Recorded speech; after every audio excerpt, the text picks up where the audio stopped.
Hi my dear friends and குட்டீஸ். இன்றைக்கி நம்ம சேனலில் ரொம்ப ஈஸியாக டிஃப்ரெண்ட்டாக ஒரு கீ ஹோல்டர் எப்படி பண்ணுறதுன்னு பார்க்கலாம். அதுக்கு முன்னாடி நம்ம சேனலில் இப்போ தான் ஃபஸ்ட் டைம் பார்க்குறீங்கன்னா மறக்காமல் சப்ஸ்கிரைப் பண்ணிக்கோங்க. அப்படியே பக்கத்தில் இருக்க பெல் ஐக்கானே கிளிக் பண்ணிக்கோங்க. அப்போ தான் நான் அப்லோட் பண்ணுற வீடியோ உங்களால் உடனே பார்க்க முடியும். ஃபஸ்ட்டு நான் ஒரு ஷீட்டில் ஒரு ஒயிட் கலர் ஷீட்டில் ஒரு பூ மாதிரி ஃபஸ்ட்டு வரைஞ்சிக்கிறேன். இது ஹாஃப் பூ தான் நம்ம வரைய போகிறோம்.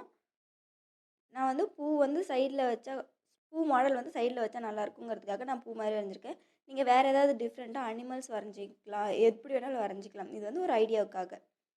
இப்போ இது மாதிரி பூ மாதிரி வரைஞ்சிருக்கேன். இப்போ நடுவில் கொஞ்சமாக சின்ன ஹாஃப் சர்க்கிள் மாதிரி போட்டுட்டு அந்த இதெல்லாம் நம்ம ஜாயின் பண்ணிக்கலாம். அப்போ பார்க்குறதுக்கு பூ மாதிரி இருக்கும் அப்படிங்கிறதுக்காக நம்ம பெயிண்ட் பண்ணும்போது இந்த பூ நல்லா தெரிகிற மாதிரியே பெயிண்ட் பண்ணிக்கலாம். இப்போ பூ மாதிரி வரைஞ்சாச்சு. இப்போ இதை கட் பண்ணிவிட்டு நம்ம கார்ட்போர்டில் கட் பண்ணி எடுத்துக்கலாம். இப்போ நான் இதே மாதிரி 2 பீஸ் கார்ட்போர்டில் கட் பண்ணியிருக்கேன். இதுக்கு நம்ம பெயிண்ட் பண்ணிடலாம். நான் நடுவில் கோல்டு கலர் கொடுத்துட்டு ஃப்ளவருக்கு ஃபுல்லாகவே பிங்க் கலர் தரப்போகிறேன்.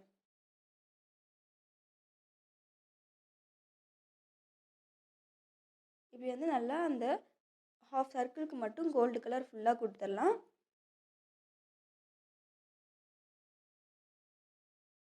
இதே போல் அதுக்கும் கொடுக்கணும். ஃப்ளவர்ஸ்க்கெல்லாம் பிங்க் கலர் கொடுக்கணும்.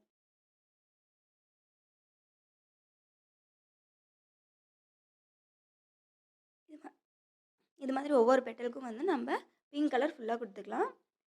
நம்ம லைன் பென்சிலில் ட்ரா பண்ணியிருக்கிறதுனால அது நல்லாவே பெயிண்ட் பண்ணாலும் தெரியும். அதுக்கு மேலே நம்ம கோல்டு கலரில் அவுட்லைன் கொடுத்துக்கலாம். அது பார்க்குறதுக்கு இன்னும் கொஞ்சம் அழகாக இருக்கும். இப்போ ஃபுல்லாகவே 2 இதுக்கும் அடித்தாச்சு. இப்போ அடுத்தது பார்த்திங்கன்னா நான் கோல்டு கலரில் அவுட்லைன் கொடுத்துக்கிறேன். நீங்கள் எல்லோ கலர் இருந்ததுன்னா கூட எல்லோ கலர் கூட கொடுத்துக்கலாம். நான் கோல்டு கலர் கொஞ்சம் ரொம்ப கிராண்ட் லுக்காக இருக்கும் அப்படிங்கிறதுக்காக நான் கோல்டு கலர் யூஸ் பண்ணியிருக்கேன். இப்போ அந்த லைன் ஃபுல்லாக நம்ம ஃபஸ்ட்டு ட்ரா பண்ணிக்கலாம்.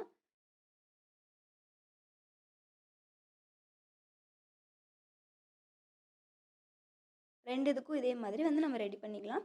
இப்போ லைன்லாம் ட்ரா பண்ணதுக்கப்புறம் அந்த ஃப்ளவருக்கும் இது மாதிரி கோல்டு கலரில் அவுட்லைன் கொடுத்துக்கலாம். இது பார்க்குறதுக்கு ரொம்ப அழகாக இருக்குங்கிறதுனால நான் இப்படி ரெடி பண்ணியிருக்கேன். நீங்கள் ஃப்ளவர் இல்லாமல் ஏதாவது அனிமல்ஸு இல்லைனா வேறு ஏதாவது பிக்சர் இது மாதிரி ட்ரா பண்ணி கூட நீங்கள் சைடில் வச்சுக்கலாம். இப்போ இதே போல் அதுக்கும் நம்ம ரெடி பண்ணிக்கலாம். இப்போது நம்மளோட சைடில் வைக்கிறதுக்கு ரெடி ஆகிடுச்சு. இப்போ கீ ஹோல்ட் பண்ணுறதுக்கும் நம்ம ஏதாவது திங்ஸ் அரேஞ்ச் பண்ணிக்கிற மாதிரி ஒரு ஷெல்ஃபும் நம்ம ரெடி பண்ண போகிறோம். அதுக்கு நான் பிங்க் கலர் ஷீட்டில் இந்த கார்ட்போர்டை ஒட்டி இந்த பிங்க் கலர் ஷீட் ஃபுல்லாக நம்ம கார்ட்போர்டு கவர் பண்ணிடலாம். நீங்கள் இதுக்குமே பெயிண்ட் பண்ணுறதா இருந்தால் பெயிண்ட் பண்ணிக்கலாம். நான் கொஞ்சம் பேப்பர் ஒட்டி பண்ணுறேன். இப்போ இதை சைடில் 4 கார்னர்லேயும் குட்டி குட்டியாக இது மாதிரி நம்ம கட் பண்ணிவிட்டு இதை மடித்து நம்ம ஒட்டிக்கலாம். அப்போ தான் பர்ஃபெக்டாக இருக்கும். பார்க்குறதுக்கு பேப்பர் ஒட்டின மாதிரி தெரியாது, நீட்டாக இருக்கும்.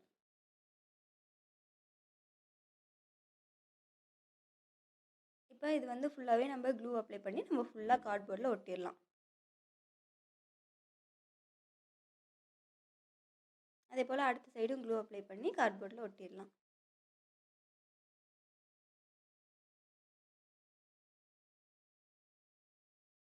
இதே போலவே மேலேவும் கீழவும் நல்லா க்ளூ அப்ளை பண்ணிட்டு அதோட சேர்த்து ஒட்டிடலாம்.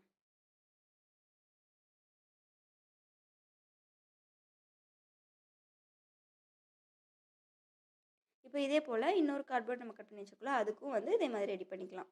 இப்போ ஃபுல்லாகவே நமக்கு தேவையான திங்ஸ் எல்லாமே ரெடி பண்ணியாச்சு. இப்போ அடுத்தது பார்த்திங்கன்னா நம்ம சைடில் இது பண்ணோம்ல, அது எல்லாமே நம்ம இது மாதிரி தான் அரேஞ்ச் பண்ண போகிறோம். சைடில் ஃபஸ்ட்டு நம்ம ஒட்டிடலாம். நான் எல்லாத்துக்குமே க்ளூ அப்ளை பண்ணி தான் ஒட்டுறேன். ஹாட் க்ளூ யூஸ் பண்ணல, ஃபெவிகாலே யூஸ் பண்ணிக்கிறேன். அதுவுமே நல்லா ஸ்ட்ராங்காக இருந்தது.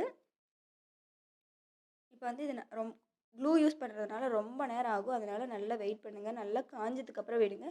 உடனே உடனே விட்டிங்கன்னா கண்டிப்பாக கீழே விழுந்துடும். அதனால் நல்லா காயிற வரைக்கும் பொறுமையாக வெயிட் பண்ணுங்கள். இப்போ ஃபுல்லாக நல்லா ஓட்டுற வரைக்கும் வெயிட் பண்ணுங்கள். அடுத்தது பார்த்திங்கன்னா நம்ம சின்னதாக கட் பண்ணி வச்சுருக்கோம்ல, அதை நல்லா 3 சைடும் நம்ம க்ளூ அப்ளை பண்ணிக்கலாம். ஹாட் க்ளூ போட்டிங்கன்னா டக்குன்னு ஒட்டிடும். நம்ம ஃபெவிகால் யூஸ் பண்ணுறதுனால கொஞ்சம் டைம் எடுத்துக்கும். இப்போ 3 சைடும் நல்லா க்ளூ அப்ளை பண்ணிவிட்டு இதை சென்டரில் வச்சிடலாம். இப்போ பார்த்திங்கன்னா கீ ஹோல்டர் கீழே வச்சுக்கலாம். மேலே ஷெல்ஃப் மாதிரி வேறு ஏதாவது கூட வச்சு சின்ன சின்ன குட்டியாக டெக்கரேட்டிவ் திங்ஸ் ஏதாவது வச்சுக்கிறதுக்கு யூஸ் பண்ணிக்கலாம். இப்போ நான் பேப்பர் பைப் மாதிரி நல்லா மொத்தமாக ரோல் பண்ணி கட் பண்ணி வச்சுருக்கேன். அதை வந்து இப்படி குட்டி குட்டியாக நம்ம சின்ன சின்ன பீஸாக கட் பண்ணிக்கலாம். இதில் வந்து கீ செயின் மாட்டுற மாதிரி வந்து ரெடி பண்ணிக்கலாம். இது வந்து ரொம்ப மொத்தமாக இருக்கிறதுனால கீ வந்து மாட்டினாலும் கீழே விழாது. அதுக்காக ரொம்ப வெயிட்டான கீழாக மாட்டினீங்கன்னா கீழே விழுந்துடும். அதுக்கு தகுந்த மாதிரி வந்து நீங்கள் வந்து அந்த ஹோல்டரை வந்து நல்லா மொத்தமாக வந்து சரி பண்ணி கட் பண்ணி ஒட்டிக்கோங்க. இப்போ வந்து நான் அதில் க்ளூ அப்ளை பண்ணிவிட்டு இதை வந்து ஒட்டிடுறேன். நான் வந்து ஒரு சிம்பிளாக 3 பீஸ் மட்டும் எடுத்திருக்கேன். அந்த 3 பீஸையும் வந்து கொஞ்சம் கொஞ்சம் கேப் விட்டு கீழே வந்து லைனாக ஒட்டிடலாம்.